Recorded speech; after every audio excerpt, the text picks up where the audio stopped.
Hey, I'm with Destin Pfaff here in Montreal at Fantasia. Destin, it took 7 years to put this project together?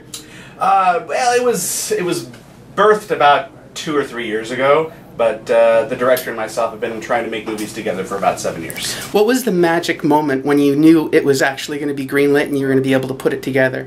The minute Tony Todd signed on. Tony was the key? Tony was the key, yeah. Tony was the part was written, the movie originally was supposed to be like a $15,000, $20,000 fuck you movie that we were just going to do with our friends on the weekends, and then it morphed with the help of our producing partners, and then once Tony signed on, it took on a whole new life of its own, and then all the other actors fell into place. Magic. Magic. The shoot. I mean, this is a first feature for Kern. It looks totally hot. The photography is awesome. It's a nice package. There's a lot of buzz about it here at Fantasia. We sold out 24 hours, within 24 hours for a 700 seat theater. Well, you have a huge cast in there. Yeah. I mean, it's not just Tony. I mean, you've got Danny Trejo jumping in. You've got, of course, Mark.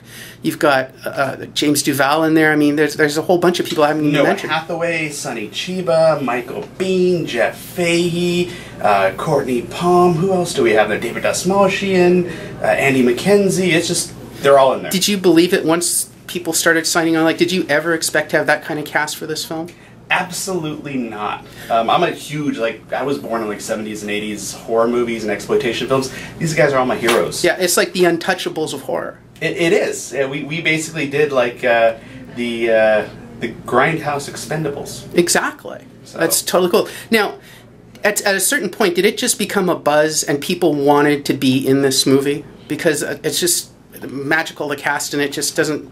seems too good to be true for a first feature. That's exactly what happened. I mean, everyone was so passionate about the movie, from, Mark just kind of going totally into his character, and Tony and everybody else, that when we started getting people like Jeff Fahey involved, and Danny, and then Michael, it was like, wow, you guys really, you're going to do this? You're going to come in, really? All right, great. Was there one person you wanted to be in the movie that you just couldn't get? No. We got everybody we wanted.